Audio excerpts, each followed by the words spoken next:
service d'urbanisme, on gère tout projet de développement important, aussi grand soit, exemple, des développements résidentiels, des projets majeurs aussi de relocalisation ou de nouvelles entreprises, industries, commerces, mais aussi toute demande de permis de rénovation, aussi simple soit-il, vente de garage, enseigne temporaire, tout genre de demande qui peut nous être acheminée là, via le citoyen ou versus même nos demandes en ligne qu'on a maintenant sur le site Internet. Donc, les gens ont l'impression des fois qu'on s'ingère un peu dans leur propriété, mais c'est un peu avec l'abus qui a été fait dans le passé, comme on donne un petit peu des lignes directrices dans le développement pour avoir un territoire harmonieux sur l'ensemble de la ville, donc des 5 secteurs regroupés.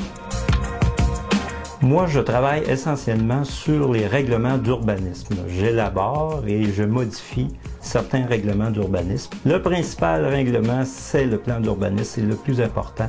Tous les autres règlements d'urbanisme se rattachent au plan d'urbanisme. Qu'est-ce que c'est le plan d'urbanisme? C'est une vue d'avenir de notre ville. Ça comprend les grandes orientations au niveau du développement et de l'aménagement du territoire pour la ville de Thetford-Mines, avec les grandes affectations du sol.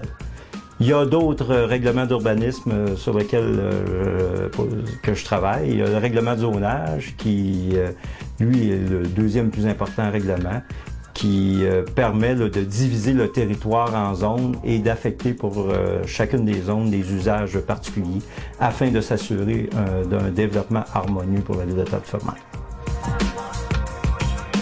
Moi, mon rôle, c'est l'application de la réglementation municipale. Principalement le règlement sur les nuisances de la ville, mais toute autre loi ou règlement applicable là, sur le territoire de la ville qui sont en lien avec l'urbanisme. J'ai un pouvoir coercitif, sauf que le conseil municipal nous demande plutôt de tendre à la médiation pour arriver quand même à atteindre la réglementation municipale. Au niveau concret, on fait des inspections préventives et aussi on fait des inspections suite à des requêtes des citoyens sur les propriétés privées pour s'assurer de l'application réglementaire. Mon rôle est principalement, dans un premier temps, comme soutien aux inspecteurs. Les inspecteurs sont responsables de l'émission des permis et des certificats partout sur notre territoire de la nouvelle ville.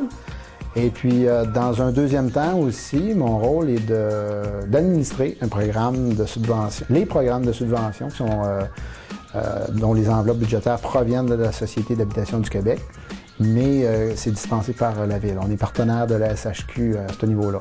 Donc, mon rôle est administratif pour l'attribution des programmes.